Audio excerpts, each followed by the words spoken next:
I always do during the course of the year, about every 2 or 3, 4 weeks, I do a Super Bowl bubble in the NFL. And I always feel there's 7 or 8 teams that are inside the bubble. Then there's like 4 or 5 that are they're playoff teams, but they're missing a component. They're not a Super Bowl team.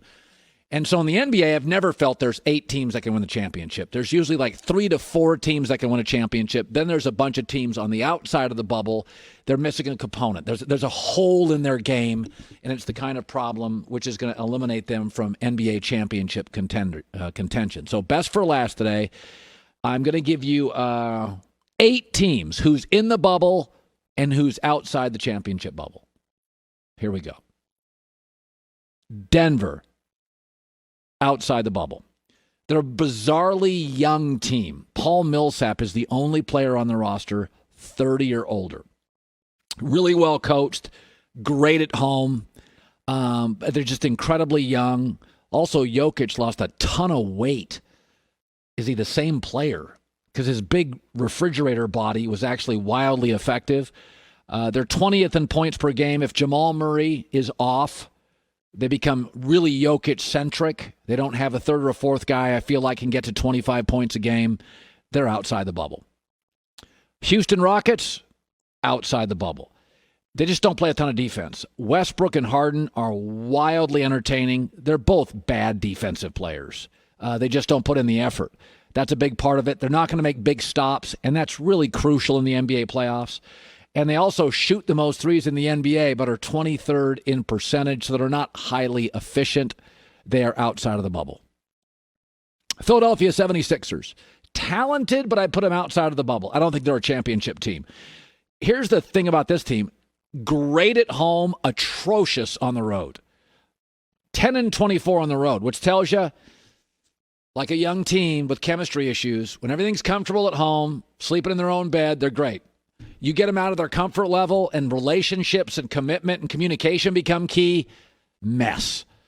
They're also below 500 against the top 5 teams in the East. They got a little bit of a Mike Tyson quality. They're good against bad, but when you really inspect them up close against good teams, they're really average. Los Angeles Lakers. This morning, I think they're outside the bubble. I think Avery Bradley and Rondo are 2 situational players. They're out. I almost wonder if you try to talk Avery Bradley back into the bubble, if the NBA will have an exception on that. I just don't. I think this team was old to begin with, and they're very, very LeBron and Anthony Davis reliant. But now the West is known for great point guards and great smaller wings, and you can't lose Avery Bradley and Rondo. And I don't think Rondo's a great player. I think they were phasing him out. But now you become very dependent on Kyle Kuzma. I don't know what Kyle Kuzma's never had a playoff game. I don't know what I'm getting with Kyle Kuzma. Out of the bubble. Toronto Raptors, close, but out of the bubble. Let's be honest. Kawhi Leonard, to me, last year was the best get a basket and get a stop player in the NBA. And it was Kawhi Leonard that got them past even Philadelphia in the Eastern Conference. Pascal Siakam's a very good player, but I don't think he's there yet. Well coached.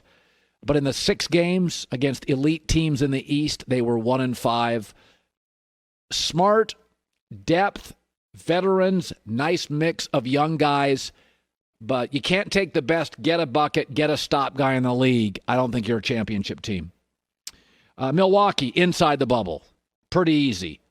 Dominate, average, and are very good against good. 34-5 against the East. This team is, and I think this is going to be true for all the really good teams. They're going to get through this thing. There's going to be no off nights. Milwaukee's going to sweep potentially the first 2 rounds. They dominate average teams, and they are good against good teams.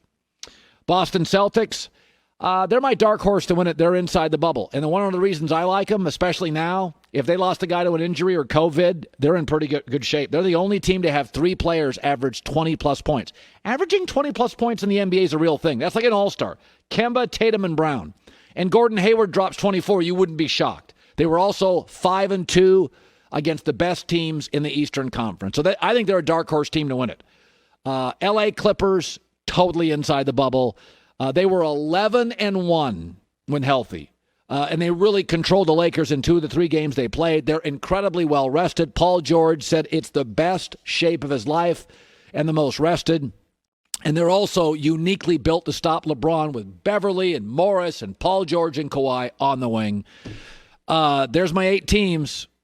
Denver, Houston, Philly, Lakers, Raptors, just outside the bubble. Clippers, Celtics, Bucks, very much in the bubble.